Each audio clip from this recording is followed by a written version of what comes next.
And I remember there were many crazy things that happened because of this policy. But one of the most dangerous was there was a married woman who was cooking in the kitchen. And the kitchen windows overlooked the parking lot.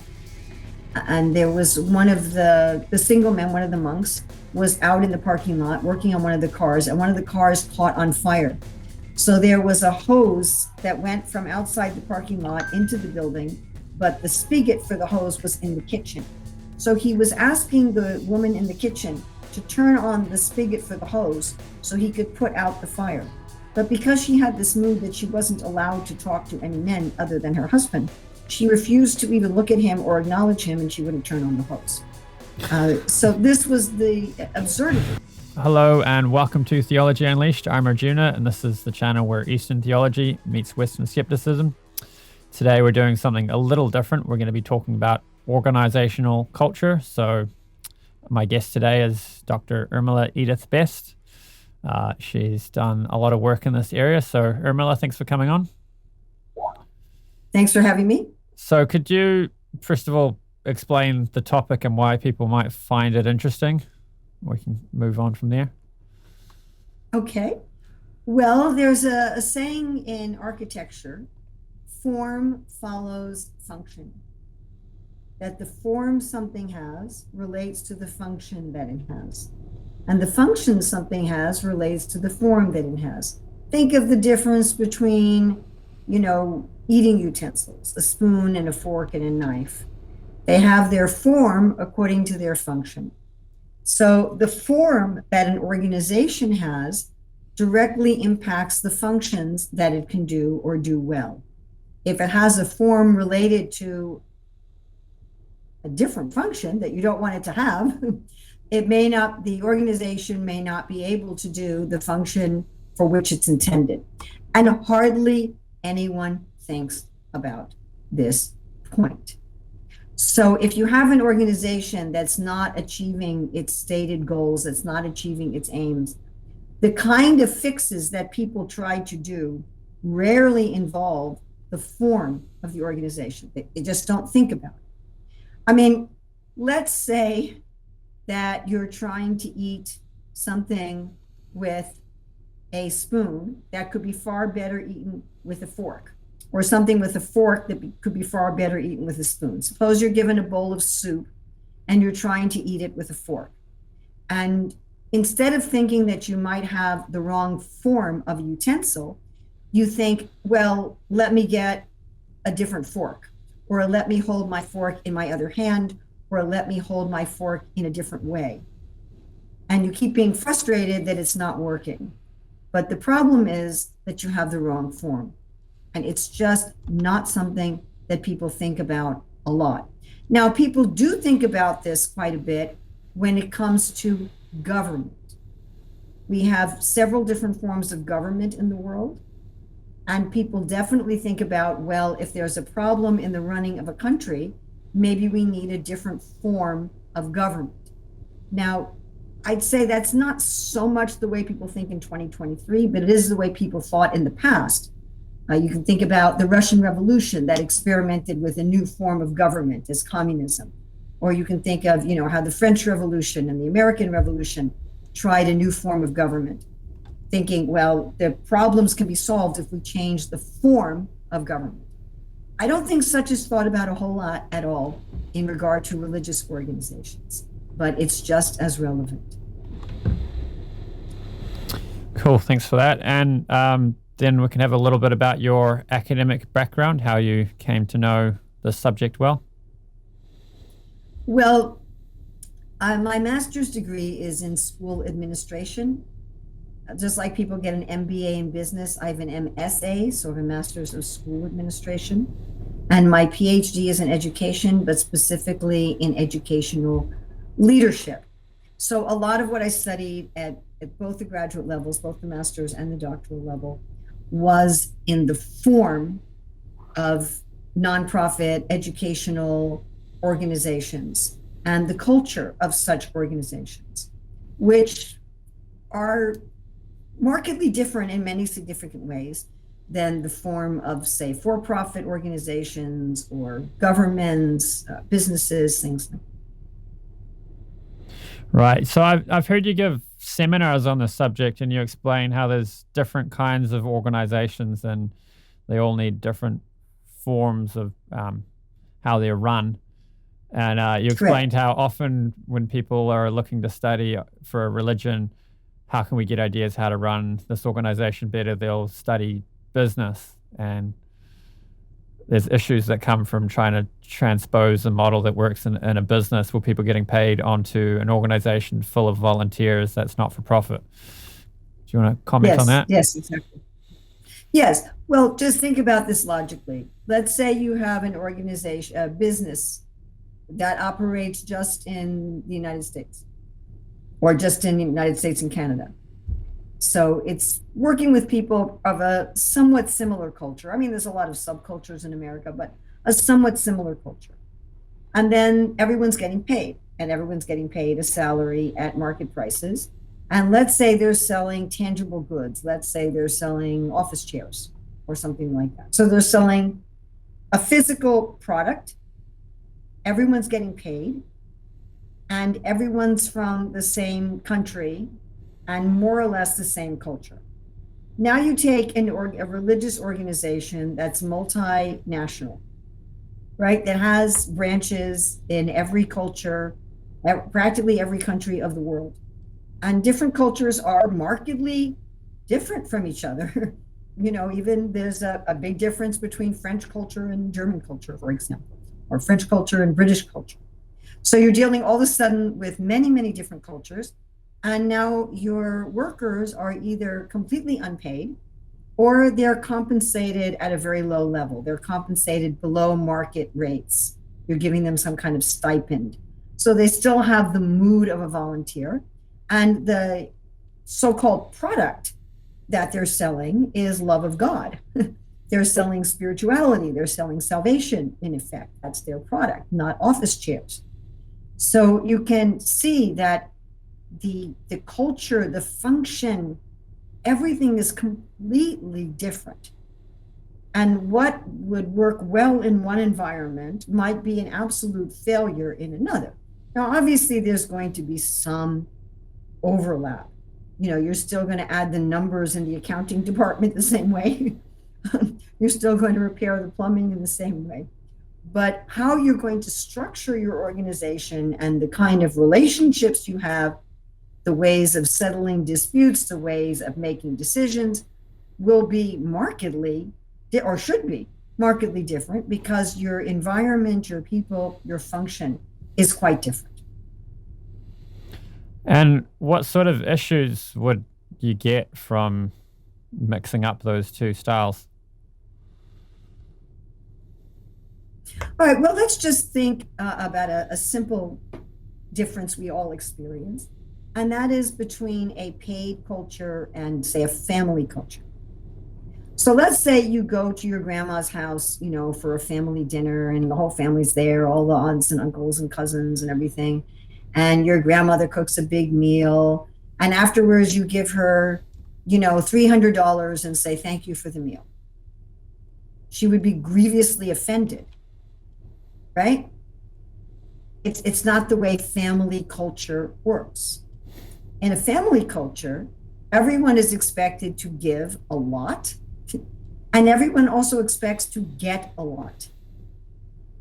Like in a family, you feel if there was some serious problem, that your family's going to be there for you. You have a chronic illness or something, people will take you in, they'll take care of you without charge.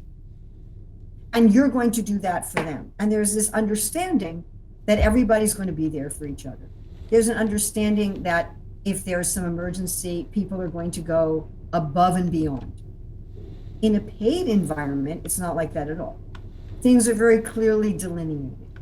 You're doing XYZ job for XYZ number of hours for XYZ amount of pay, and that's it.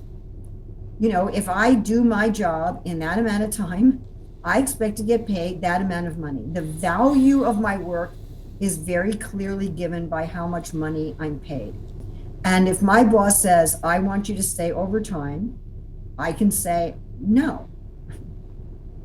At least in theory, that's how it's supposed to work, that I can say, I work this hour to this hour and now I'm done. Now I'm going home and I have my other life. And what everyone's giving each other is very, very clear. At least that's the way it's supposed to work in a paid environment, right? I mean, obviously some places are toxic, but in a proper work environment, there's usually a contract. And what is the company going to do for me? What am I going to do for the company? What compensation am I getting? What the expectations are crystal clear. And we show value to a large extent in money. Now, we may show we value people in other ways. Maybe we hold a birthday party for them. Maybe we give them nice equipment to work on. We treat them with respect and so forth. We may have other ways of showing we value them. But the primary way we're showing we value them is by paying them. In a family situation, it's completely different. So a volunteer organization is much more like a family,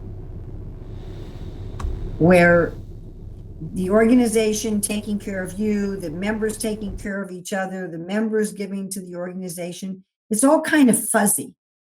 And there's some concept that I'm giving a lot and I'm getting a lot. Is that clear? Yeah. So when you impose the monetary model, like imagine a family where you impose the monetary model on a family, it would completely change the dynamics. Now, let's say you impose a monetary value on a family, but you don't have the money. So you take the model of a business environment, you put it on a family, but you're not actually paying anybody. That means you take away all the ways of valuing. In a family, we show each other, we value each other without having this clearly delineated time and money exchange. We have other ways of communicating value. So you're going to eliminate that. You're going to put a corporate model on it that has monetary ways of showing value, but you're going to remove the money. What's going to happen? People will stop doing the work. Yes. And how will people feel? Upset. Definitely. Definitely. You've eliminated any way of people having clear expectations. So everyone's going to walk in with their own expectations, which are not going to be commensurate with the system that's going on. I think the analogy for paying for a grandma's meal when you visit her house is quite jarring. If people could understand how that it was a similar situation with a religious organization, it might change the culture a little, eh? Yes. Or if conversely, you went to a restaurant and you, instead of paying, you just said, hey, that was a great meal. Thank you very much. Oh, that makes me think of work, because I run my own business now, and sometimes you kind of build a relationship with like a mechanic or something, and then it's like, if you're giving me cheap work on my car, then am I supposed to give you cheap electrical work too? Like, I'd rather we just charge each other market rates and support each other's businesses by being loyal and supplying work to each other and doing like high quality work. But like this whole like dropping the rates thing, that gets awkward, because it's like, well, how much do I drop my rate by, and am I losing more than you're losing? And yes, exactly. So you're explaining when the line between like a family situation and a business situation becomes fuzzy and everybody becomes dissatisfied. It needs to be clearly one or the other. But a religious organization, if it's run like a business, the whole mood changes. Now, I'm not saying that religion should never pay anybody. Obviously, we need to pay people. Any religious organization still needs to pay people. But you don't want the culture to be that of a for-profit business. And think of also the difference between a for-profit business and a nonprofit. Religions are supposed to be nonprofit, that there's nobody that's particularly getting rich from the religion. And I don't think I have to really get into the possible harms of that mixture. Well, We all know what happens when some religious leader is personally raking it in because people are feeling I'm giving to God and I'm giving to God's work. And the religious leaders, they may take what they need to live, but they're supposed to live more simply than the average person. They're supposed to be toning down their needs, even if they have a family. And they're supposed to be giving the majority of their time and money to God's work, right? And so if that's not happening, we don't expect that in a business. Like, people may justifiably complain about how much money Elon Musk and Jeff Bezos have. They definitely have more money than human beings should have. But nobody's faulting them for making a profit from their business. You follow? No one's going to say, well, Bezos and Musk, they shouldn't be making any money. They should be running their, Amazon and Tesla should be run as charities. But if you have something that's a religion, again, if people are giving money to their temple, to their synagogue, to their church, to their mosque, the concept is that the people that religious organization are maintaining, whatever, the priests, the ministers, whatever, the nuns, the monks, that they're not profit minded. They're not thinking, I want to use God's work to make a profit. So if you keep that model, but you impose the culture and the form of a for-profit business on that religion, it's going to be difficult for the leaders to keep that mentality, and you will attract leaders who have a for-profit mentality. It's making me think of the PhD system universities have, because there's some injunction devotees are, if you do devotional service and you're getting paid for it, then it's not devotional service. So devotees have this idea you shouldn't be paid for anything. But then there's the PhD system where you get a stipend, which is very little money, but it means you're actually able to do the service. So if somebody wants to continue studying and the university values that, then there can be arrangement where the person's not raking it in, but they can eat and have a place to live while they're and carry on their studies. Yes, that doesn't always work well with the PhD system, but the concept is there. It's exactly the same thing. That people who are living full lives as, priests, ministers, etc., that they should be given enough money to live, and they should be given enough money to live without anxiety. It's not that they should be constantly in anxiety about money, especially if they have a family, but it shouldn't be a for-profit mentality. And this concept that if I get paid for it, it's not service is ridiculous. Krishna says in the Bhagavad Gita that sacrifice yajna without remuneration to the priest is in the mode of ignorance. So if you have, whether the priests are doing the Sankirtan yajna or they're doing a Pujari yajna or whatever, they're supposed to be given remuneration. They're supposed to be taken care of. We're not supposed to take anything from anybody without giving them something in return. That's extremely sinful. That's called stealing. So the people who are dedicating their life to God, they're supposed to be maintained by the congregants, particularly, and by society in general. But it's not that they should be getting rich off of God's service. If they want to get rich, they're in their own occupation, then they should be business people. It's like if you have aspirations to be rich, then you don't become a minister, right? It's incongruous. I mean, we have, Christian organizations in America that have this prosperity gospel that say, you can tell how much Jesus loves you by how big your bank account is. And that, the ministers in the prosperity mentality, they advertise their bank accounts as proof of their holiness. So that's disgusting, actually. Now, religious people don't mind having huge amounts of money to do God's work. You know, if you gave me $10 billion, it's not that I would say, oh, no, you know, I only want $100, but I'm not going to use that to build a super yacht. You follow? So I can relax on my super yacht. Yeah. I'm going to use that to do God's work in the world. So that's the concept of people who are being maintained by a religious organization. Now, it's going to be much easier for that to function if the form of the religious organization is commensurate with that kind of behavior. If you take the form of a for-profit organization and force it on religion, then the tendency is going to be for people to be for-profit one. Now, if then in addition you tell people that no one should even be maintained, I mean, then you're really skewed.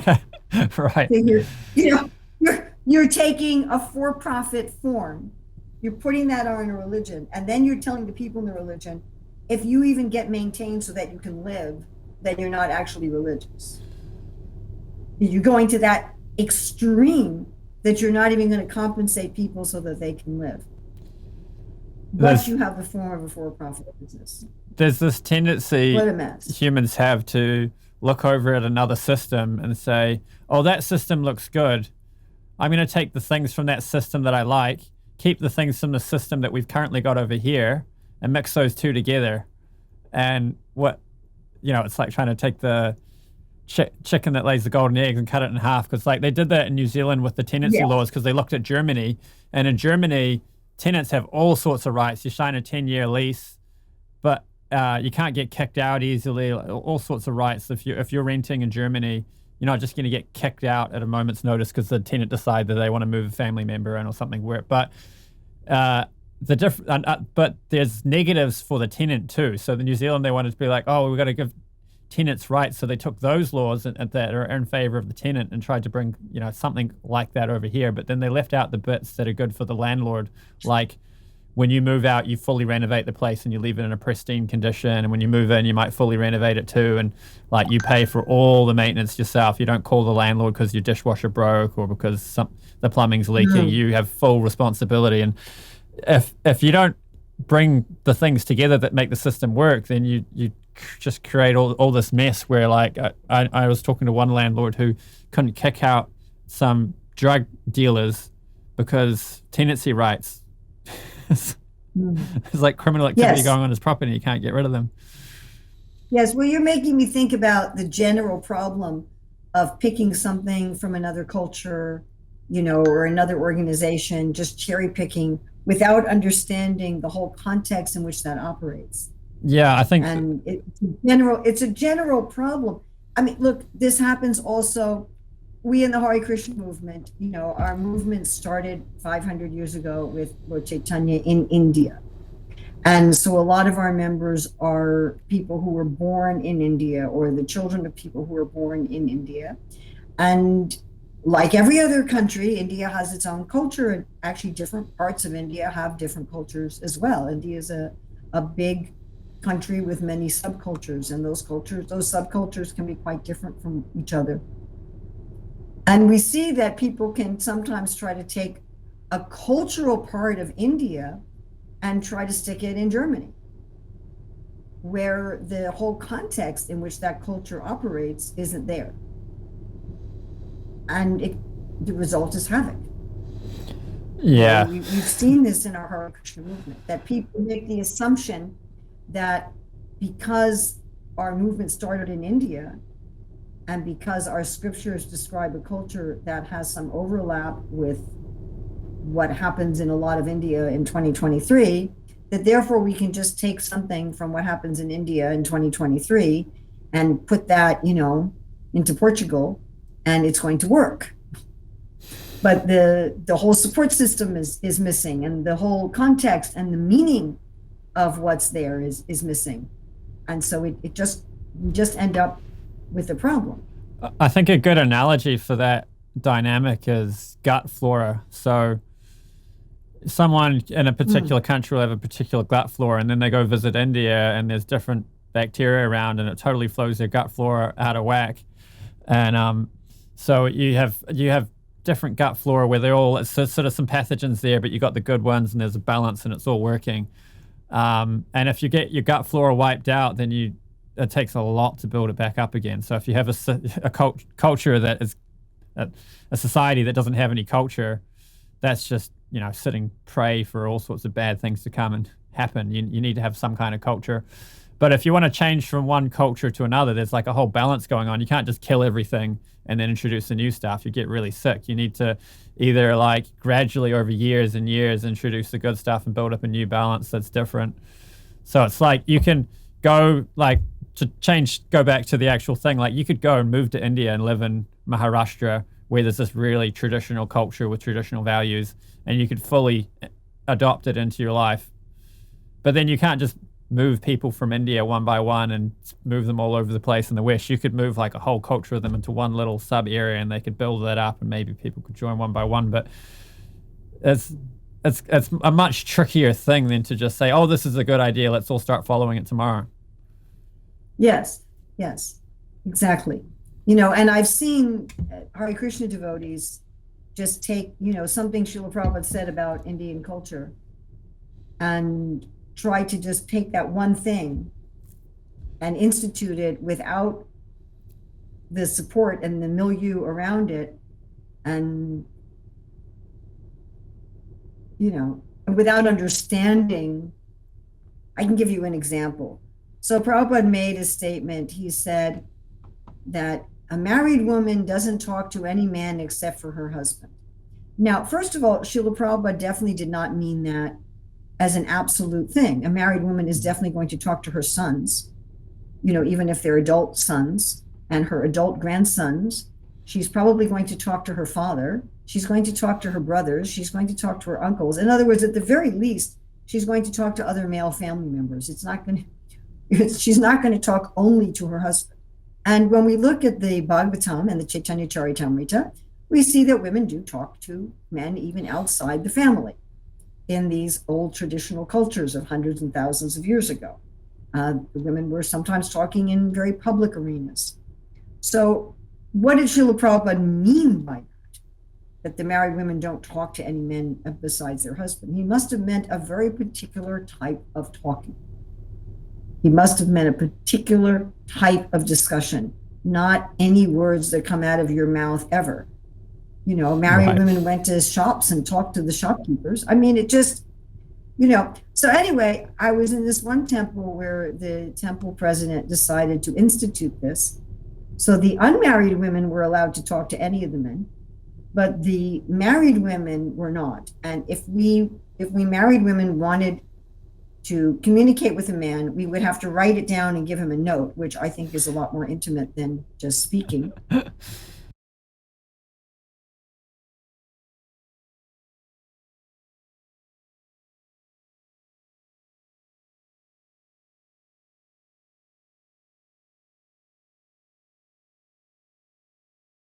And I remember there were many crazy things that happened because of this policy. But one of the most dangerous was there was a married woman who was cooking in the kitchen. And the kitchen windows overlooked the parking lot. And there was one of the single men, one of the monks, was out in the parking lot working on one of the cars, and one of the cars caught on fire. So there was a hose that went from outside the parking lot into the building, but the spigot for the hose was in the kitchen. So he was asking the woman in the kitchen to turn on the spigot for the hose so he could put out the fire. But because she had this mood that she wasn't allowed to talk to any men other than her husband, she refused to even look at him or acknowledge him, and she wouldn't turn on the hose. So this was the absurdity of, oh God. There was a lot more. I could bore you for hours with all the stories of this, but this was the absurdity of someone hearing something from Srila Prabhupada, not understanding at all what Srila Prabhupada meant, because he was divorcing it from the cultural context and then trying to just plop it into another situation without any understanding. And we obviously do take a lot of wonderful cultural things from India, and I see Indians take a lot of wonderful cultural things from America, but it should be done again carefully and understanding what the implications are in a general way. Yeah, that's a pretty crazy example with the fire. Geez. I was right there. I saw it. I mean, this isn't a story. It was something I personally experienced. I guess that gets into hermeneutics too, because like the whole thing with hermeneutics is understanding what is meant by particular statements requires background knowledge that you may or may not already have. Correct. And talking about that background knowledge of like, well, what is it that is assumed that we already understand in those statements, and do we already know those things, or do we need to do more study? Mm-hmm. Moving on. So I think now might be a good time to talk about the managerial genius of Srila Bhaktivedanta and Srila Prabhupada. Could you say a bit about that? Well, both Srila Bhaktivedanta Saraswati Thakur and A.C. Bhaktivedanta Swami Prabhupada were adamant that a religious organization should neither be bureaucratic nor centralized. Srila Bhaktivedanta Saraswati Thakur used words like mechanistic and living. A mechanistic system is a bureaucracy, and a non-bureaucracy is called organic or living. So both of them talked about having religious organizations that were non-bureaucratic, decentralized, living, organic, not mechanical.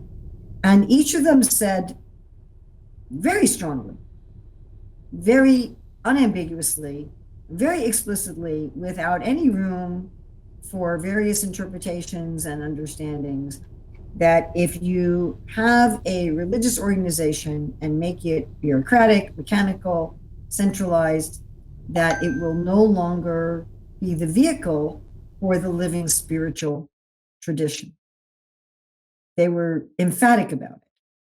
And their very strong views on this, I have seen, are mostly ignored. People have, you were talking about assumptions, people have an assumption that organization and bureaucracy are synonyms. They are not.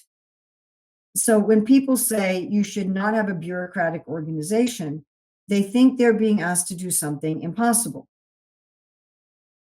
And I mean, I've heard many leaders in the Hare Krishna movement say this to me, well, organizations have to be bureaucratic.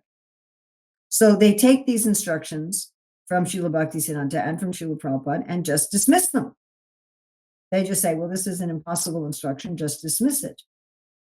Instead, I'd like to suggest that we at least consider, and I'm being a little facetious here, at least we consider the possibility that Srila Bhaktisiddhanta Saraswati Thakur and A.C. Bhaktivedanta Swami Prabhupada were saying something that was possible, that they were not asking us something impossible, and that therefore we might try to find out how you could have an organization that is organic and decentralized. Now, when Srila Prabhupada was with us on the planet and running ISKCON himself, he ran it in a very organic, decentralized fashion. And anytime that his disciples who were managing things tried to make things bureaucratic and centralized, he would do his best to stop it. And those were the sort of things that he would get very strong about. I mean, there were certain topics, certain things that Prabhupada would really get very strong about, that he felt very strongly about it and really emphasized to his followers. You know, not saying the guru is God. When he had disciples who said he was God, he threw them out of the movement temporarily. You know, that was something that he felt very strongly about.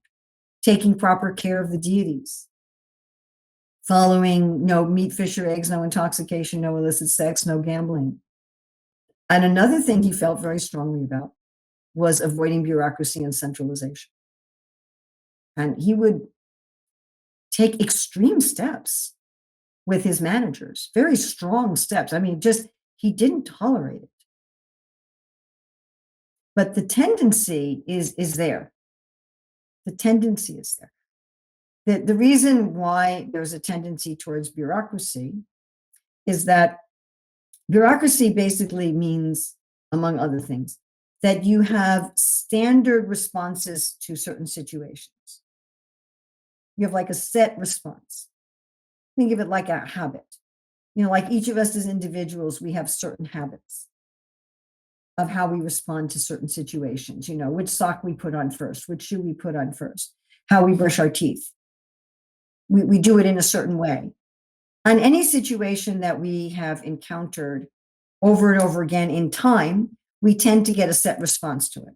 On any situation we have encountered over and over again in space, we tend to have a set response. So an organization is the same. If an organization exists for a long enough time, then the people in that organization will tend to encounter the similar situation over and over again in time. And if an organization gets big enough, it tends to encounter similar situations over and over again in space. And so for efficiency's sake, the organization may develop systems, a set response to dealing with that situation that it's likely to encounter over and over and over again. And as it encounters more and more varieties of situations, an organization tends to get a bigger and bigger and bigger and bigger and bigger and bigger rule book as to how to respond to those situations. So it becomes to the thing of, okay, this is happening. Let's look up on the book, page 235, paragraph 2, and that's how we respond. Now, all living organisms have to do this to some extent. Like we don't think about which part of our teeth to brush first. We probably brush our teeth, you know, the different surfaces in the same order. And that's useful. However, if I'm dealing with another person, if I'm dealing with another living being, I don't want to have mechanized responses. What I want to have is I want to have responses that are based on certain principles or certain values, but that I can adjust according to my dealings with that individual at that time and place. Are you with me? You follow what I'm saying? Yeah, that makes sense. Comparing it to dealing with people, All right. how you brush your teeth versus how if you're a machine, how you deal with another person. So like if you're a computer is going to respond. I mean, of course, now we're getting so much AI, but a computer is going to respond pretty much the same way. If I hit the S key, it's always going to type an S. It's going to have the computer is not distinguishing whether it's dealing with another machine or it's dealing with a living being. My computer deals with the world as if the world was also a machine. But I, as a living being, shouldn't be doing that. And an organization that's organic, that's living, also shouldn't be doing that. Therefore, an organization that's not bureaucratic, instead of having a whole list of rules and procedures, is going to have mostly principles that can then be applied differently according to the different living beings with which the organization is dealing. So this was the idea. In Prabhupada, I talked about family and corporate, and Srila Prabhupada said that ISKCON should be like a family based on love and trust. He was looking for a family culture, not a business culture. So a living culture as if the organization is a living being, and then a culture as if it was a family rather than as if it was a business. So not a machine and not a business. And this was their absolute genius. I mean, Srila Bhaktisiddhanta Saraswati developed an organization that existed throughout the states of India, which, as I said, have quite different subcultures. And then A.C. Bhaktivedanta Swami Prabhupada established an organization that existed literally internationally, with all different countries and all different cultures. But in order to do that, you had this sort of organization. Now, over time, as we said, organizations tend to become bureaucratic. Therefore, there needs to be corrective measures taken in the organization quite frequently. It's not like you just set it up in the right way and then it's set up. It's not like you clean your room once. I mean, that would be nice, right? Yep. Yeah, I've You noticed that wash your clothes once. with other things that I have bothered me about being in a religious organization. Eventually, you want to blame someone, and then you look around and study. Eventually, I'm like, actually, I think it just seems to be something that crops up, and you have to actively suppress it. Like we own a lifestyle block, and the maintenance here is insane. You can't just like get it looking all pretty and pull all the weeds out and then forget about it. You're constantly having to stay on top of it, and then every season, there's just things that need to be done. And Exactly. Exactly. Yeah, I manage a little flower garden, and I'm every day I'm looking for weeds to pull every day. Somebody goes by and looks at it and goes, "Wow, it's beautiful." And I'm thinking, yeah, it's because we're pulling the weeds every day. to carry on with this analogy, I've heard stories of a devotee being sent out to do some weeding, and they pulled out the wrong plants. So, I guess going with the weeding analogy here, we may have some people misunderstanding and pulling out the plants instead of the weeds, but the problem you just discussed is more there's a really bad weed that nobody even realizes needs to be pulled out, and in fact they think it's necessary, and they're probably even cultivating it. Correct.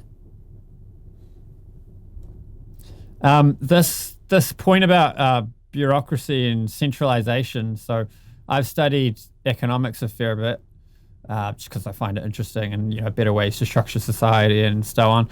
And one idea that comes up in there a lot is centralization versus decentralization in terms of like government price controls and all that sort of stuff, as opposed to letting free market set prices. So Thomas Sowell has this quote from his book Basic Economics, which explains why it is important to have local decision making rather than some central hub where the decisions are made.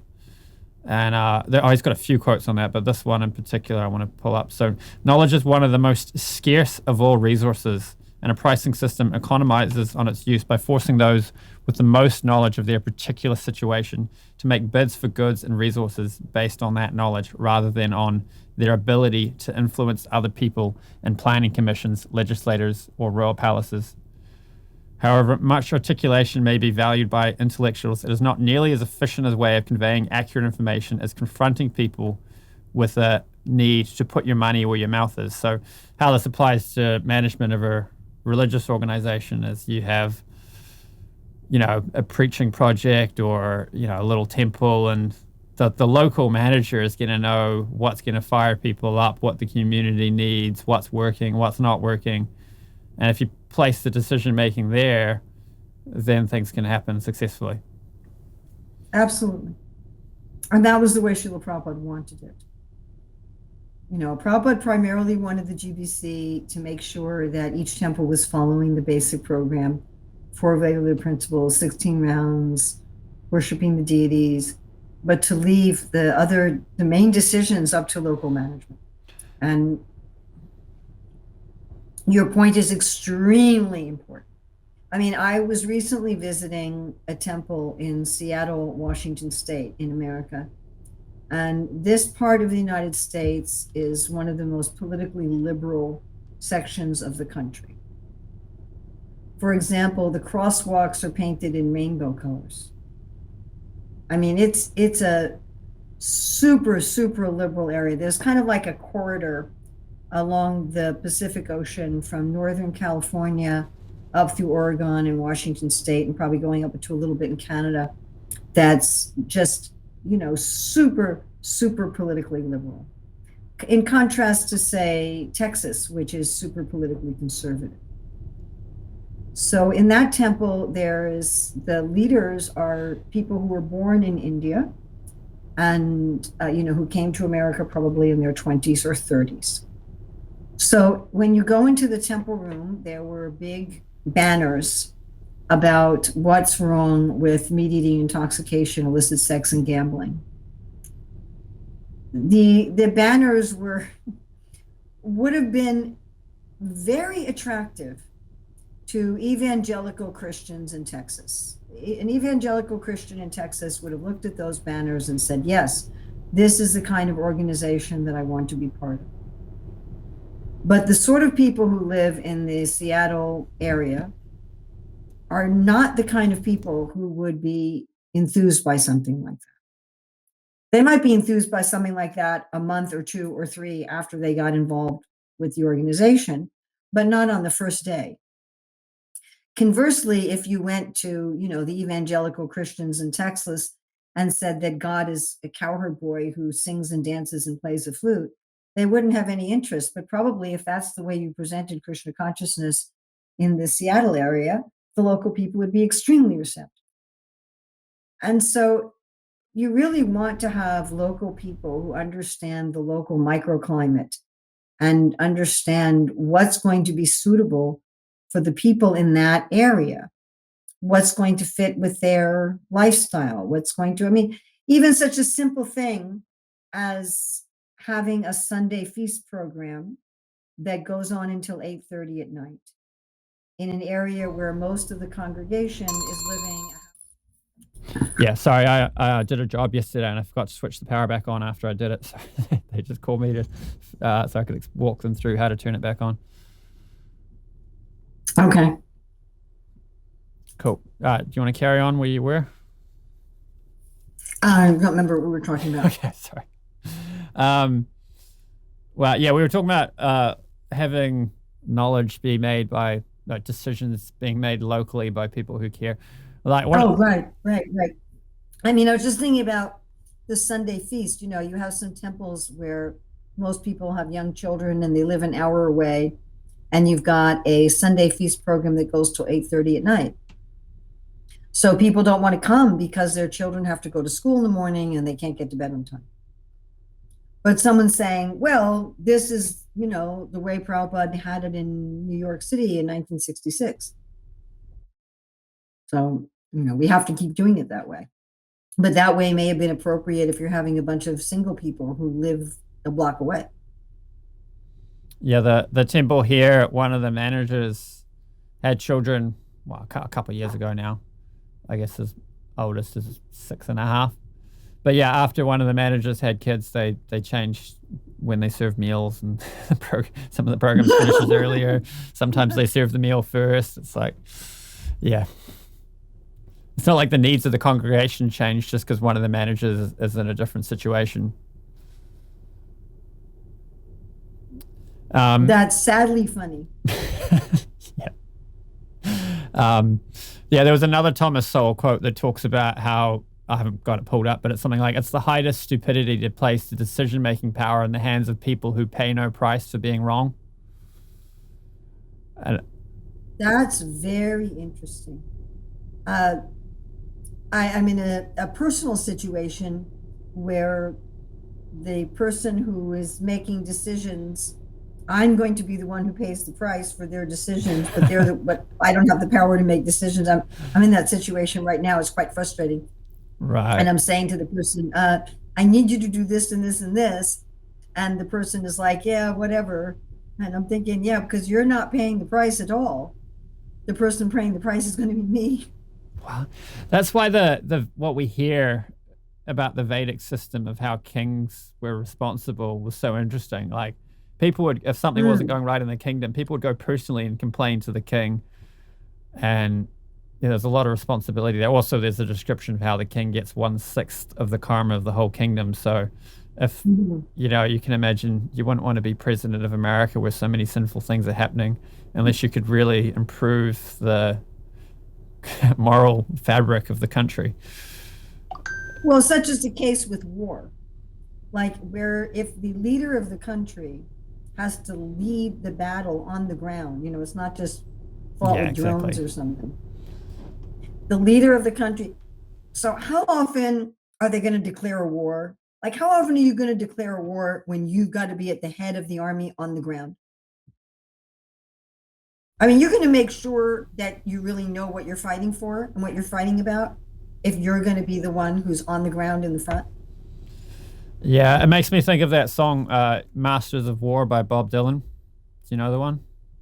I don't remember that one. Come, you masters of war, you that build the big guns, you that build the death planes, you that hide behind walls, you that hide behind death. I just want you to know I can see through your mask. You have never done nothing but build to destroy. You play with my world like it's your little toy. Yeah, it's just basically like, it's a really powerful emotional song about how like the people just choose. It was about, I think, the Vietnam War, the people choosing to have the war happen or just hiding behind desks while all these young people are going out and dying. And it's written from the perspective of one of these young people that has to go out and die in this war, being furious with the people who made these decisions to have the war happen. Right. I mean, the way I usually put it is that authority and responsibility should go together. But I like, how did you put it before? What was the word you used? It's really, the height of stupidity to place the decision-making power in the hands of people who pay no price for being wrong. Maybe you could actually send that to me in writing in a message. Yeah, sure. I'll pull up the quote. Yeah. Yeah. Because like there's a few factors. It's the concept of authority. Now, this is also what you just hit on right now is another aspect of bureaucracy. So I talked about bureaucracy as where your rule book keeps getting bigger and bigger and where you tend to have a very mechanical response to situations. A situation happens, you look up. When that situation happens, what do we do when you do that in a very mechanical way? That's one aspect of bureaucracy. Another aspect of bureaucracy is that, you don't really take responsibility. There was one time devotees were talking with Srila Prabhupada and they were using the word they.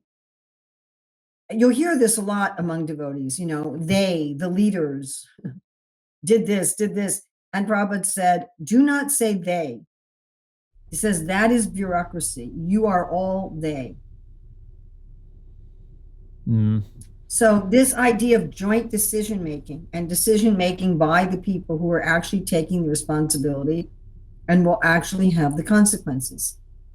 That means that the people taking the authority have to be willing to have the consequences, and the people who have the consequences have the ability to have the authority. It goes both ways. If you're accepting the consequences, you have the authority to make decisions. If you have the authority to make decisions, you also have to be part of the consequences. And that is an organic system that is the opposite to bureaucracy. Bureaucracy it's his decision. It's their decision over there. It's not like it's their fault. Oh, that makes me think of health and safety. Like there's a couple, maybe 8 years ago in New Zealand, they brought in all these strict health and safety standards. And basically what it is a bunch of paperwork that we have to push around in order to make it the case that when something does happen, we know who to blame, or everybody can say, you can't blame me because all the paperwork was done. And I made sure the paperwork was done, but nobody's made safer by bits of paper being filled out. People are made safer by changes in culture, education, training, money being spent when necessary in order to provide safety equipment. Exactly. On the point of not having an automatic procedure you follow for decision making, I find that like I do a lot of maintenance electrical work, so you get there and something's not working and you have to figure out how to fix it. And if you just like, oh, last time I came to fix one of these, this is what the problem was, and here's how I diagnosed the problem, and here's how I fixed it, and you could get there and there's a particular thing you do, it gives you the result you're expecting, but it turns out that was just a coincidence. And it just seemed, because it's an intermittent fault, and the fault just happened. I tried 4 things. The 4th thing, after I tried that, the fault went away. But it was just an intermittent fault, and it's coming and going, and you can just be barking around up the wrong tree for hours. Because I always try to get in this headspace of like, sometimes I'm there with someone else, and it's like, well, it could be this, and they're like, oh no, it wouldn't be that, because nobody would wire it that way. It's like, but they might have wired it that way. You never know how stupid the last guy was. Like, let's check. Right. So it's interesting that you're saying this, because you're talking about a physical object. Yeah. And you're saying that even with physical objects and physical systems, you can't necessarily have exactly the same response to what appears to be the same situation. That even when it comes to physical objects and physical systems, mechanical systems, non-living systems, that you need to have some flexibility and you need to have some out-of-the-box thinking. What to speak of when you're dealing with living systems, and spirituality is the most living of the living systems. You're dealing with the soul. It's interesting if you look at science. Like, science is most predictable, but not entirely so, when it comes to things like math and physics. Even math and physics isn't nearly as predictable and as set in stone and as mechanical as people think. Now, what to speak of when you get to chemistry? And what to speak of when you get to biology, when you get to medicine? I think, any of us who've lived long enough and know enough people know that diagnosis of disease is not easy. That a lot of treatment is based just on diagnosis, and some people go years without getting a proper diagnosis, right? Yeah. And you can have the same grouping of symptoms that are coming from very different diseases and very different causes. Now, that's just the physical body. Then let's go to the mind. How complex is the mind? How difficult is it to say this particular mental symptom is always going to have the same cause and the same treatment in 10 different people? Then look at the soul. So a spiritual organization, a religious organization that's dealing on the level of the soul has to work just on basic principles and not on some mechanistic formula. If you can't use an absolute mechanistic formula for fixing electrical wiring, how in the world are you going to use a mechanistic formula for dealing with the soul?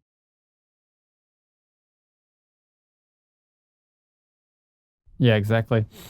There's a few more points I wanted to make about where the decision-making power sits being important, because the way I think of it is there's two factors that are at play here. There's the moral fortitude of the person, and there's the amount of knowledge they have. And so we all have a limited amount of moral fortitude. So, if I'm making decisions that affect people that are very distant from me, there's less sort of emotional impact on me for making decisions that harm me.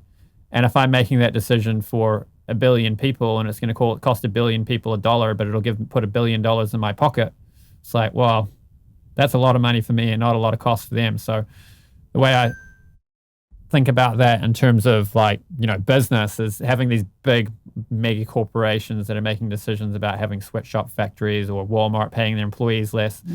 I don't think that would happen if you had the little local dairy and it's like my employees are my neighbor's kids. I watch them grow up. I want to pay them a decent wage so they can afford to save and go to university or save to buy a house, right? So the local communities, emotional connections with people, that increases your moral fortitude, say, or it at least plugs into your moral fortitude in the way that brings out the best in you.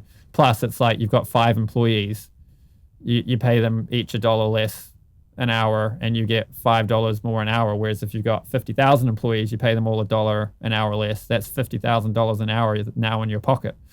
So it's not quite the same thing when it comes to a religious organization, but it's similar in the sense of It's similar. It's actually similar, and what you just said is extremely profound because it's affecting you in 2 ways. If the people I'm dealing with are more removed from me emotionally, then I'm going to have a more difficult time, no matter how morally advanced I am and how morally aware I am. I'm just going to have a more difficult time caring about their happiness and distress. I don't know them. I don't have any connection with them. It's going to be a stretch for me, even if I'm a genuinely, deeply moral and ethical person. The other problem is that if I exploit 50,000 people, I profit much more than if I exploit 5 people. So if I'm managing 5 people who I know, I'm going to be more inclined to take care of them because I know them. I'm going to have to be very, very, very morally bankrupt in order to be exploitive towards people that I know well.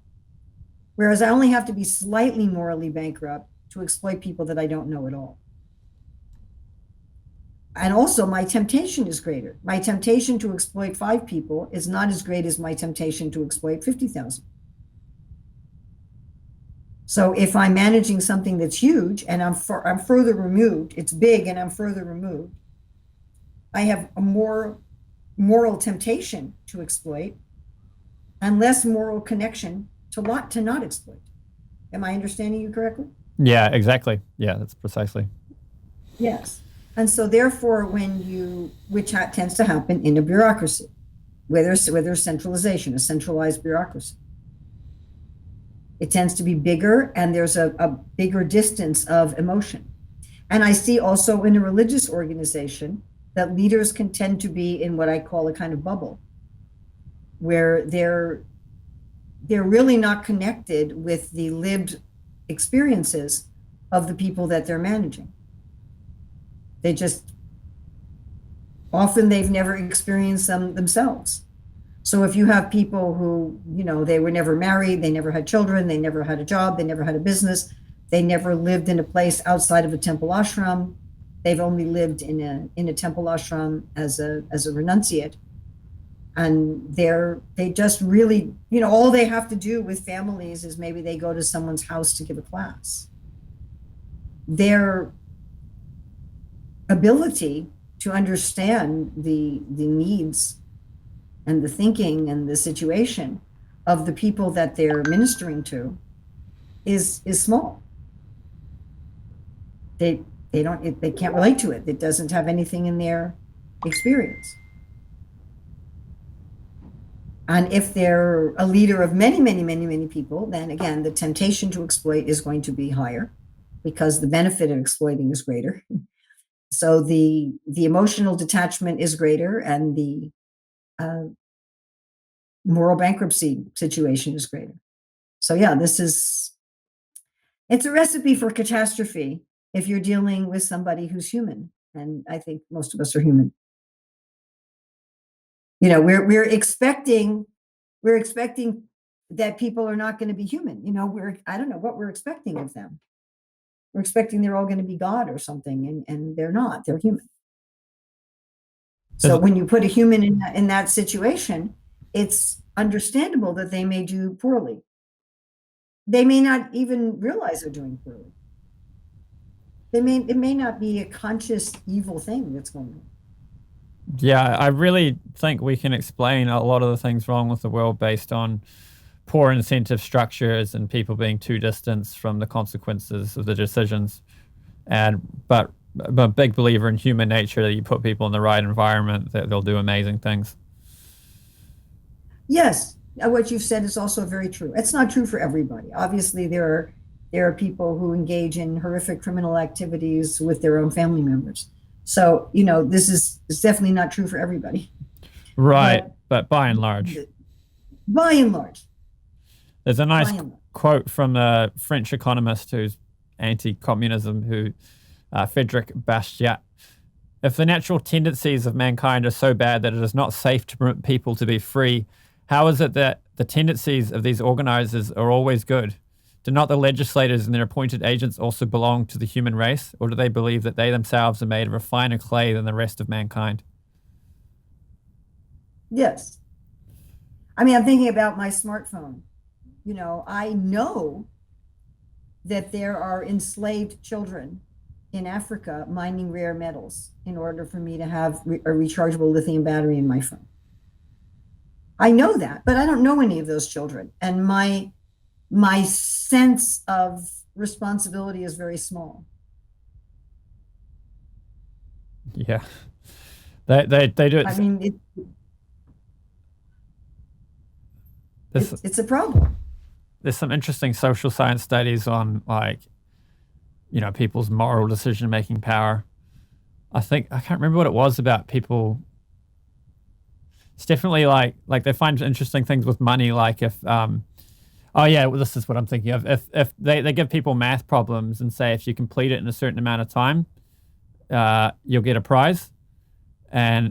And then they know how long it takes to complete the math problem, so they know if people are lying or not on average. And then they change things like, we'll give you $1 each, or we'll give you a token, and then you go over there and then you get $1.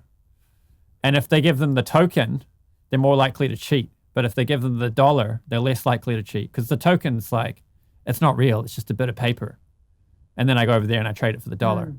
But the $1 is the thing you're getting directly. Then it's like, wow, now I'm stealing, I'm cheating. It's so I guess that's Fascinating. There's a book I read some time ago called Predictably Irrational, which is about a common human behavior that doesn't make sense, but is done by human beings. But anyway, we have to keep these sort of things in mind when we're setting up an organization, and to have an organization that is organic rather than bureaucratic and that is decentralized rather than centralized is exactly what Srila Bhaktisiddhanta and Srila Prabhupada wanted, where the people who are taking the responsibility are the people who have the authority, and the people who are having the authority are the people who are taking the responsibility.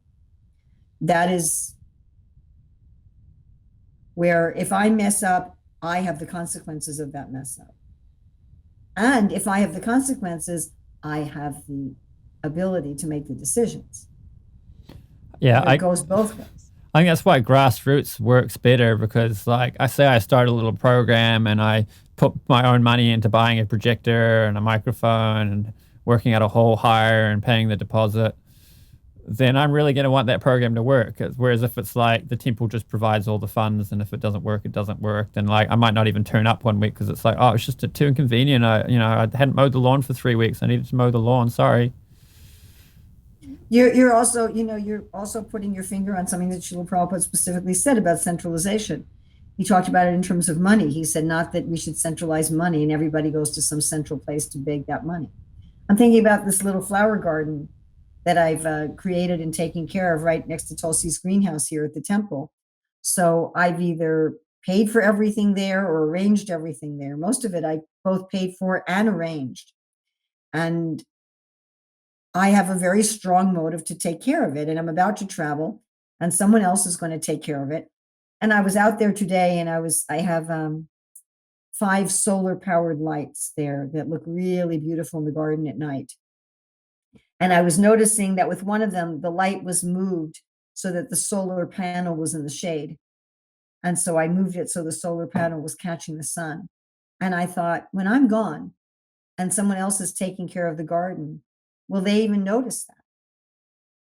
I'm the one who did the shopping and picked out this solar light. I spent an hour looking at different solar lights and picking this one out. I'm the one who spent the money on the light. I'm the one who then bought a better battery than what came in the light and installed that better battery. I'm the one who bought the little screwdriver so I could unscrew the light and put in the better battery. Then I'm the one who found the spot in the garden which would catch the most sun and look the most beautiful at night. And I'm the one who put that in, and I'm the one who lives here. And so every night I walk past it and see the lights on and think how beautiful it is. And I thought, so I have this strong personal investment in wanting to take care of it. Whereas someone else coming in, the light catcher thing might be in the shade for a month and they wouldn't notice. Right. So I don't even know how you convey that onto someone else. Like I have an apprentice I've had for a year now, and he's a really good employee. But there's just certain things I know because like I order the materials, I handle the materials, I put them in the van, I make sure they're in stock, and then like I sent him to my house to grab some light fittings, and he sees them in the white box because they come in a box of 10, but the white box of 10 comes in a box of 3, which is a different color. He was looking all around and he was looking for the white box, and he's like, looks, he saw the gray box, brown box, and thought, oh, that won't be it because it's white, they're in white boxes, and then walked right past it. And it's like, yeah, fair enough. I can see how I would probably do the same thing in that situation, but how would I even have prevented that from happening? Like, I've just got the curse of knowledge, right? So I don't think to say, look for a brown box. And it's just like little things like that come up all the time. And it's like, how do you really but it's also, I think it's also just a sense of having the main responsibility. Yeah. But then you get too stressed out if you got all the responsibility. I manage the public bathrooms here at the temple. So I make sure that there's toilet paper. I make sure that there's soap. I make sure that, there's everything's clean and all that. And I was out of town for Janmashtami last year, and I come back and all the soap dispensers are empty. I came back like 4 days after Janmashtami. All the soap dispensers were empty. And I said, this must have happened in the middle of the Janmashtami festival. All right. How could you? I was so upset. I said, how could you have the Janmashtami festival and let all 4 dispensers be out of stock? Right. Oh, I just didn't even think about it. And I said, I wrote it down. I even wrote a checklist, Right. and still that's what happened. So yeah, local management, and the people who have the authority have the responsibility, and the people who have the responsibility have the authority. And it tends to be separate. In a bureaucracy, people have authority without consequence, without responsibility, and people have responsibility and consequence without authority. And it's obviously the most frustrating for the people who have the responsibility without the authority. But the people who have the authority without the responsibility also frustrate a lot of people, because they make decisions without understanding the impact of those decisions, and without themselves experiencing any direct consequence for the impact. And they then can easily just blame everybody else. Well, people aren't coming, people aren't doing service, people aren't participating because they're not sincere, or they're this or they're that. No, it's your poor decision that you're so out of touch with how people are going to feel this. And I can't count how many times I've gone to leadership and I've said, do you realize that because you've made this particular decision, therefore there's this particular consequence that's happening? Oh, I didn't know that. I mean, I just saw that recently in a letter that the GBC circulated, and I brought up to the leadership, I said, this particular paragraph in this letter, if this is put into effect, the results are going to be terrible. They're going to be catastrophic. This is what this, it says A, it's going to lead to B, and you don't want B. That's what it's going to lead to. And nobody paid the slightest bit of attention. Why? Because they're not going to suffer those ill effects. I think another thing is the leaders are thinking, well, if I give the responsibility to these people, they'll make mistakes, and I don't want them to make mistakes. Oh, there you go. You've hit the nail on the head. It's what? Pride, isn't it? Well, it's also true that people will make mistakes. Well, but you don't make mistakes. Well, that goes back to my quote from Frederick Bastiat about, where are we going to find these saints from to manage that are never going to make mistakes? This is the whole guru authorization absurdity, concoction, is based exactly on what you just talked about. Well, we're not going to let people choose their own gurus because they choose wrongly. So you always choose rightly? Yeah. But all the gurus you've chosen, all the gurus you've chosen in your authorization process were all saints? I don't think so. Yeah. And like someone on the GBC said to me, the less we know about a guru candidate, the more likely we are to approve them. Is that how they think about it, or is that just a retrospective analysis they worked out? A retrospective analysis. That's funny. If I don't know, if it's just so-and-so Swami in such and such remote place, and I've never heard of the person, they've never done anything noteworthy internationally, I don't know anything about them, and the local group recommends them, then I'm just going to say, sure. I just saw that with sannyas candidates. That sannyas candidates were put forward, and GBC persons were saying, well, I don't know any of these people, so if they're put forward, I'm just going to approve them. Right. Whereas if you have somebody who's actually a notable international preacher, they've produced a lot of books, they travel a lot, they're very well known, and then they come up for approval, then it's likely that somebody on the GBC will know them and say, oh, I don't like the way they blow their nose. So and then we're saying, well, these people have a better position for approving, rather than the disciple, on who will bear the consequences primarily if the guru's bogus. Same right? principle. I mean, it's the same thing, that it's the disciple primarily who will suffer.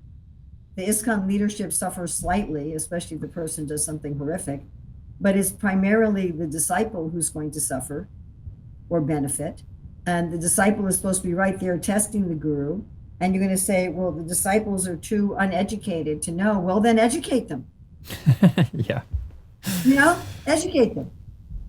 And whereas the leadership, they're voting on people that they don't know. And they're more likely to approve someone if they don't know them. But yeah, the educating So, people one yeah, is, if you want to be a guru in ISKCON, then, don't do anything noteworthy. Make sure nobody knows your name and then go through the process and then you're likely to get through. I think it's the So, same principles for education styles. Say you want to send your children to a particular school, the parents should have some choice. So here's everything you can learn about these different education styles or these different schools. Here's what all the experts say, and you choose what you think is best for your kids. And I think the parent who cares the most about the child is going to make the best decision for their child because they have that care. And maybe it's not the case in every situation that every parent's going to make the best child than some expert, but overall the net benefit to children is going to be greater if you place that decision making power in the hands of people who care the most. Or well, and this is something on which I would disagree, because I also think that we should value expertise.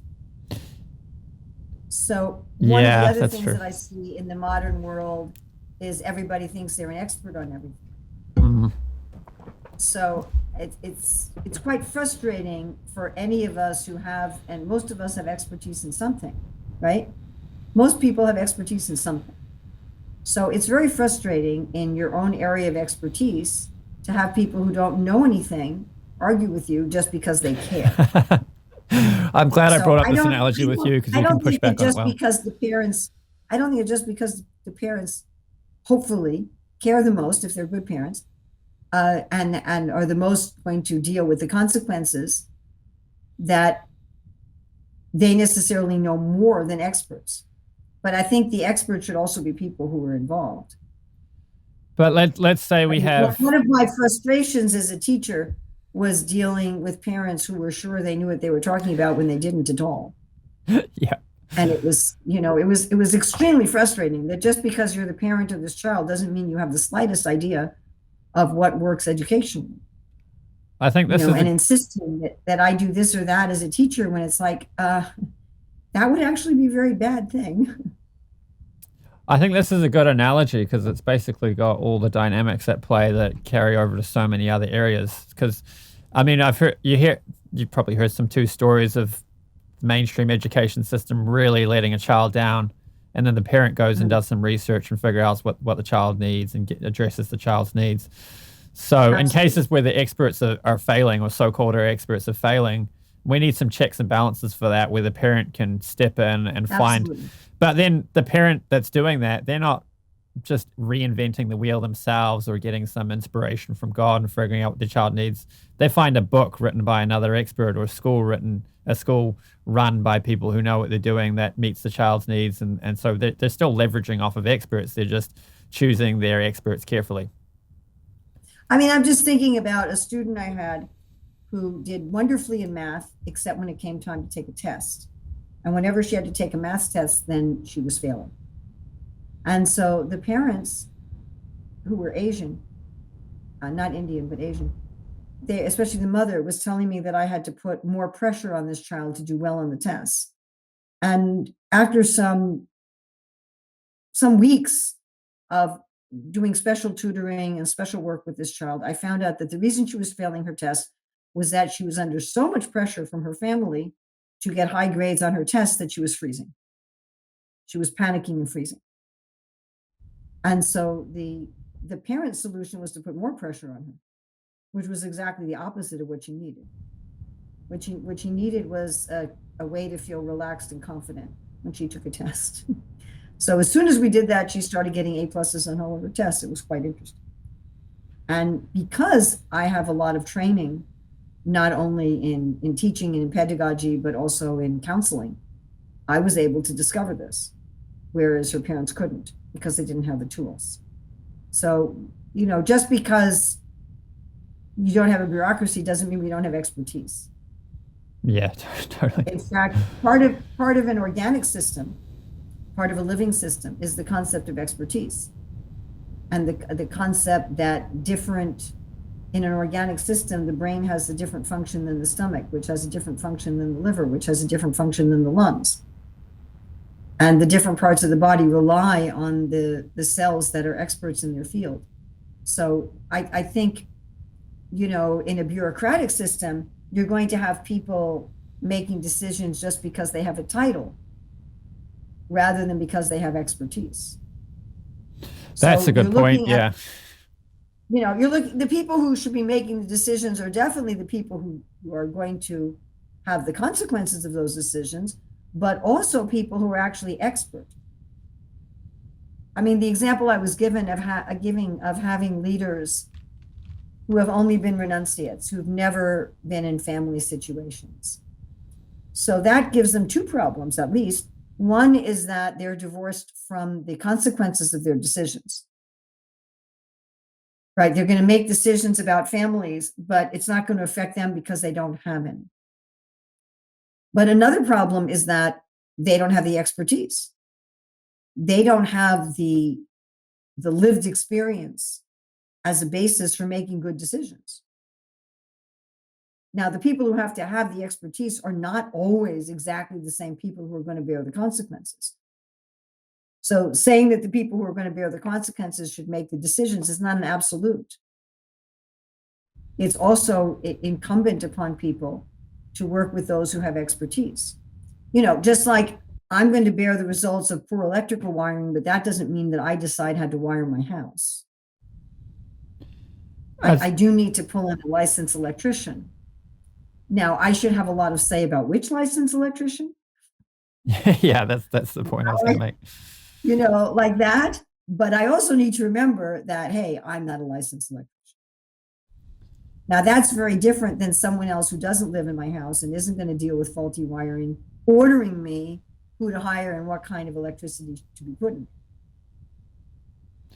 Yeah, the schools debate goes on in America because I think there's not so much school choice in parts of America, at least, where it's like you just have to send your kid to the local school. And you've got a lot of school choice if you've got money. Right. And then there's these charter schools now, and I was listening to some podcasts on them. Some of them, it sounds like they're quite well run. But coming back to this point of, so obviously we need expertise. I think the education analogy is perfect because, like you gave that one example of parents doing their child harm. Well, they definitely care, but they just don't know how to apply that care in a way that gets the results that they're after. They cared, and they were much more going to bear the brunt of the decision than the teacher was. Yeah. So if the child failed at math, the consequence of that would affect the parents a lot more than would affect the teacher. So they probably cared more than the teacher, and they had more of the consequence, but they didn't have the expertise. And so although they meant well, they had good intentions, they didn't have ill intentions. They loved their child. They were trying to do what was right for the child, but they were actually causing the problem. Well, just drawing quickly on that the example again. You as the expert in that situation, giving the advice, you still have consequences because your incentive structure is in the right place. You're motivated by the right thing. So if you were an educator because you thought that was how you were going to align your bank account with billions of dollars, then you might not care so much about what the child's doing, but that's not how you line your bank account. That's just that's just what you're passionate about. And it just so happens that it's arranged that you can survive while doing that. But you pay consequences because you care about that child and because of your reputation. If it's found that you repeatedly give advice to parents or repeatedly the children who you educate have bad results, then you could lose your job. People could pull the kids out of the school that you're running. Yes, definitely as the teacher, there's also caring and there's also consequence, but not as much. Like the parent could have a bad experience. The caring isn't as much and the consequences aren't as much. But yes, they're as for the parents. But definitely you care, and if you don't care about the kids, you shouldn't be in the classroom. And yes, there are also consequences. So that's different from, say, a decision being made by a school board, where they don't know the children personally. I mean, we've seen this kind of thing. This kind of thing goes on, in the big school systems, where there's decisions being made. I can't remember the exact thing anymore, but it was when I was working in a government school. And there was some decision made about the first graders, the 6-year-olds. I can't remember the exact thing. And all of the first grade teachers were furious. They were just completely furious. And they were saying, the people who are making these decisions, they haven't been in the classroom for 20 years and they've lost touch with what our actual situation is. Yeah, that brings up a good point, because like a lot of bad decisions are made when you congregate the consequences, the negative side of the consequences, while removing the upside. So like a doctor with a patient, say somebody's got cancer, it's like, here's a risky medication, but I think it'll work in your case. Let's take a risk. Whereas it's like, a board making a decision for what hundreds of doctors can do. Yeah, if we allow doctors to do this, there's bound to be at least one person who suffers from it. Even if 5 people are benefited, or even if 100 people are benefited, at least one person's going to suffer from it. And that one person, that's going to turn into a legal case, which will come hammering down on us. So let's just ban it. Whereas, Yes. the local doctor is not going to Exactly. be thinking that way. They're just going to be thinking, yeah, I'm going to take a risk here, but I care about this patient, and this is what I think is the best thing in this particular case, even though it's risky. Yeah, I mean, basically what we're coming up with is all of, so many reasons and so many examples why things work better when they're organic and decentralized. Yeah. Okay. There just aren't, if you look at Vedic ideas of government, we read about how there were world emperors. Yudhisthira was a world emperor, and we may have a certain thing in our head about what that means. But if we read the scripture carefully, we see that in the United States, for example, we have 50 states, and each state has their own government. Then in each state, there are counties, and each county has its own government. And then in each county, there are cities that have their own government. Now, we don't call the heads of each of these kings. We have mayors, and then we have county councils, and then we have governors, and then we have a president. But in Vedic times, each of these little areas were kingdoms. Like Kamsa was the king of Mathura, which was basically a metropolitan area. It would be equivalent to today in America, a mayor. So that was a kingdom. And you have like the kingdom of Mathura included Vrindavan. It was the metropolitan area. So it was the city of Mathura, and it included Vrindavan. And then Nanda Maharaj in Vrindavan had to pay taxes, but he only paid taxes to Kamsa. He was not paying taxes to Duryodhana or Pandu. He was only paying taxes to Kamsa. So in that system, you had, and then Nanda was in charge of Vrindavan. Nanda's called the king of Vrindavan, although he was a Vaishya, not a Kshatriya. So Nanda's in charge of Vrindavan. He's getting taxes. He's paying them to Kamsa. Then Kamsa is going to pay taxes to the next level of government only. I mean, in America, you usually pay federal, state, and local taxes. So the federal government is getting tax money from all the 350, basically, million citizens, probably not from everybody, not from children, etc., directly. Whereas in Vedic times, you only paid your taxes to the local government. The local government then took part of those taxes and paid to the next level. They took part of their taxes and then paid to the next level. So we find that when Yudhisthira becomes the emperor, the kings, the next level of kings were paying him taxes. The people in general were not paying him taxes directly. That's a very decentralized system. Even though you had a central leader for, perhaps it was the whole world. I don't know if it was actually the entire planet, but let's just say it was the entire planet. It was still a highly, highly decentralized system.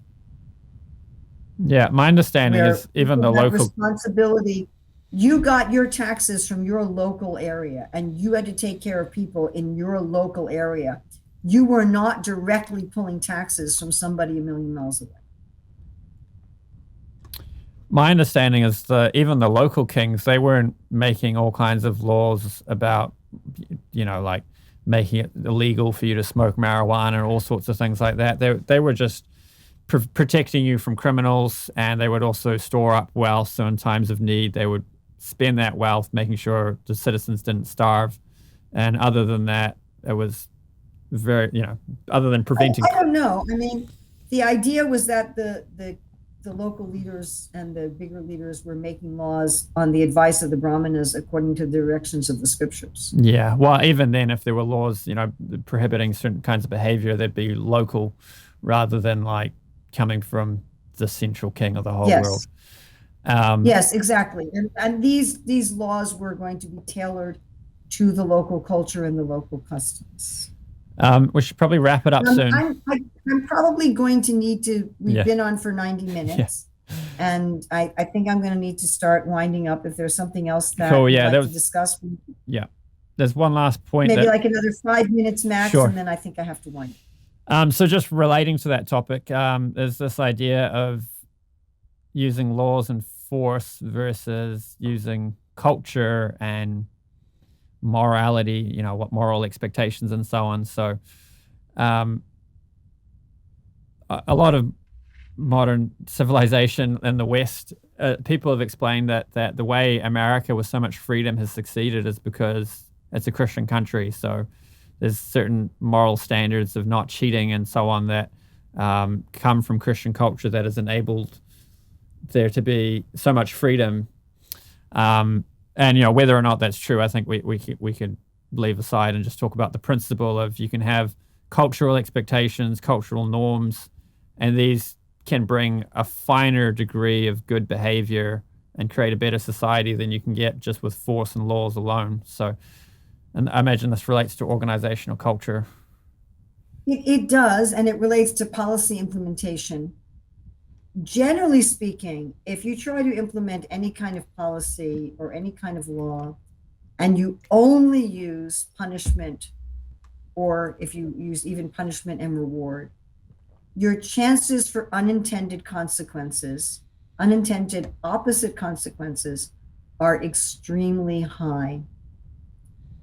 I'll give you a simple example. There was a law passed in the United States that medical doctors had to provide facility for people who were disabled. That's nice, right? We want people who are disabled to be able to get as good of medical care as people who are not disabled, right? It's a good idea. So let's say someone is deaf. They need a sign language interpreter, and the doctor has to provide a sign language interpreter. Great idea, right? And there's punishments for not providing a sign language interpreter. But guess what there was not? There was not funding.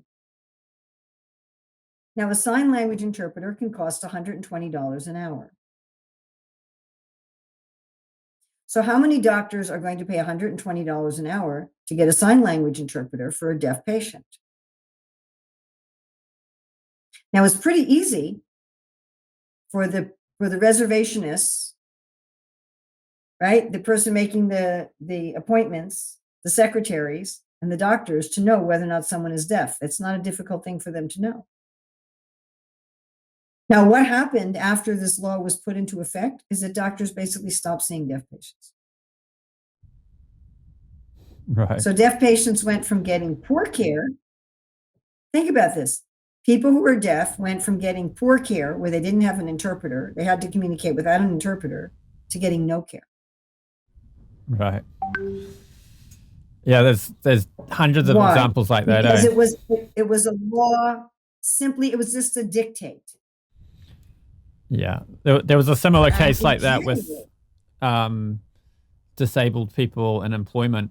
So it used to be that, I think it was the 90s in America, that came up with a law saying if you have disabled employees, here's a bunch of rights they have. And as an employer, it's like, well, I don't really want to hire disabled people anymore. Whereas before that, it's like, yeah, maybe this person won't be the best candidate, but I'll give them a go. I would like to help this person. They're disabled. They're struggling to get a job. I'll take a risk and we'll see if it works, and I'll make some accommodations. and it was like a kind of goodwill thing, and it was happening. And then when they made it a law, that's like, here's all the things and all the things, and then it just became too expensive to have disabled employees, so they stopped being able to get jobs. Exactly. Exactly. So such is often the case when things are put into practice just by force. Now, having force and punishment is not absolutely wrong. We do want to put thieves and rapists and arsonists and murderers in jail by force. It's not that force is entirely wrong. And Krishna says, of all means of suppressing lawlessness, I am punishment. So it's not that we are abjuring punishment entirely. However, when rules are made simply on the basis of punishment, if that's the only means by which we convince people to do something, we are likely to get unintended consequences that are exactly the opposite of what we intend. I mean, if you want to look at some of the most clever ways of instituting laws, one of them is the use of seatbelts in cars. So when I was a child, there weren't any seatbelts in cars, or people didn't bother to use them. So when the laws came out about using seatbelts, one of the ways that the government did the implementation of this law was they went to the media producers, they went to the movie and television producers and said, show people putting on seatbelts when they get into cars. They established it, like you were saying, as a cultural norm. Now, there's other things that they did. The government forced the car manufacturers to install beepers. So if you try to drive away without your seatbelt buckled, it beeps at you. That's not exactly a punishment. That's what we call negative reinforcement. So you have, the punishment that you're going to get a ticket, the negative reinforcement of the beeping, and then you create a norm within society that people wear seatbelts. I mean, a similar, if we talk about, again, with driving, say drunk driving. So, when I was a kid, I never heard about drunk drivers and don't drink and drive. And that wasn't the thing when I was growing up. And I'm sure that people were regularly driving drunk. But that was the movement against drunk driving and driving while impaired was started by a woman whose child was killed by a drunk driver. And she gradually got up enough impetus within the society that there became strict laws and punishment for driving drunk. But there also became, again, a cultural norm of don't drink and drive. And it's interesting in that respect. Again, we have the use of the media, that the concept that when people go in a group out of their homes to drink, like at a pub or something, that one person doesn't drink and that person is a designated driver. So that concept was brought to society again through the media, that the person who came up with this idea went to the TV and movie producers and said, would you give me 1 minute in your show, in your film, that would save thousands of lives? And they're like, sure. Said, okay, whenever you have a group drinking in a public place, have them use the words designated driver. Have them say, who's the designated driver? And it became part of the culture. Right, that's interesting. Yeah, movies are powerful. There's another example of the converse, where racism in America was fueled by the way black people were portrayed in theater and movies, where they'd always have the black guy as some creepy, evil character. And that's got me. And racism is an interesting one because it's quite a subtle thing. I'm like, sure, you can make racism illegal. By and large, people agree that racism is a bad thing. But like, you can't really make racism illegal in the sense that if people just don't like people from another race, they're going to continue to not like them, and that's going to impact those people's lives. So it really has to be a cultural transformation. So like they found that like one way you reduce xenophobia is you get people from different cultures to sit down together and have meals. Like they get to know one another. Well, also it's particularly useful if that's done in childhood. So like my parents sent me to a school that did intentional integration. We had kids there from all different nationalities and races, which was very unusual in a school, in those days, in the 1950s. But in order to have norms in society, you really have to have a broad, it's not that there's no punishment. It's like I say, we want We want to put the rapists in jail. We want to put the murderers in jail. It's not that we don't have any punishment. We want to arrest the drunk drivers. But if all you have is punishment, if that's your only way, then you're likely to produce opposite unintended consequences. So if you're really going to change behavior in a society and you're really going to regulate behavior in a society, it needs to be done on a broad spectrum. And the main way you change people's behavior is you find out what's driving the bad behavior and you find a better way to meet those needs. This is what Krishna talks about, param dristvani vartate. You get a higher taste. You know, what's the motive that's driving that behavior? Why are people doing that bad behavior? What are they trying to get out of it? What pleasure are they getting out of it? What benefit are they getting out of it? And find a way for them to get that benefit in another way. Basically remove the causes of the bad behavior. And such is the most effective way to change a society and to change difficult things in a society. There's nothing more effective than that. I mean, one thing we can look at in that regard is that there's prodigious statistical evidence that children raised by their biological parents or loving adoptive parents in an intact, loving family, raised by, a father and a mother in a loving family, are far, far, far more likely to do well in school, to have good physical health, to have good mental health, to become productive moral citizens of society. There's so much evidence for this, it's unbelievable. The greatest predictor of whether somebody's going to be a moral, ethical person, a law-abiding citizen, and make a contribution to society and be physically, mentally, emotionally, socially healthy is whether or not they're raised in an intact, loving family. We know that. This is not some kind of a secret. Now, obviously, some kids raised in that sort of family will still be criminals, and obviously there are good, wonderful people raised in horrible, messy situations. But on the whole, if we want to have a sane, stable society, we should first look at the bedrock of society, which is the family. This is the whole concept of ashram dharma. And doing that is much, much, much more effective. An ounce of prevention is worth a pound of cure. Doing that is much, much, much more effective than, heavy punishments for crime and incarcerating people and all that kind of stuff. So, you look at what are the ultimate causes of the bad behavior? Where is it coming from? What's driving it? The sad thing about this is, again, true across the board. The sad thing about that particular dynamic is that government policies that tackle problems at that level take 15 years till you see a reduction in crime, because people are about 15 years when they start committing crimes if they're going to be criminals at the earliest. Right. So if you're going to take that kind of strategy of making sure people are raised well as your crime strategy, but you got to get re-elected in 3 or 4 years, it's not really going to succeed for your election campaign, because the public's often not smart enough to understand what it is you're doing until they see the results. And there we're back right to the beginning of form follows function. Yeah, that also ties back into the discussion we're having about experts, because like one of the points I was going to make about the school is you could have different schools with different experts. They can make their own decisions. It's not that the bureaucracy is coming down and choosing. And when you do that, there are going to be different ways that different teachers teach and different schools are managed.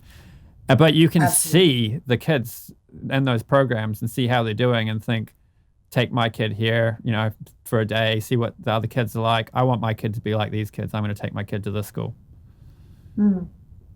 But yeah, with government, the form of democracy where the government changes frequently, it was designed to limit the power of government. That whole form was created to intentionally create very weak government.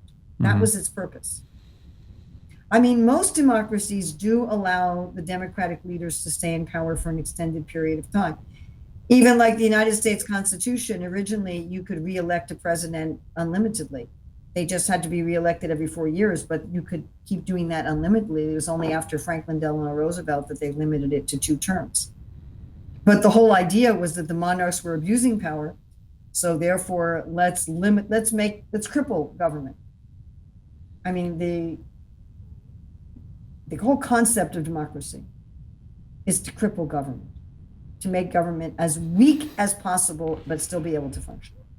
We could probably give government just enough strength to function.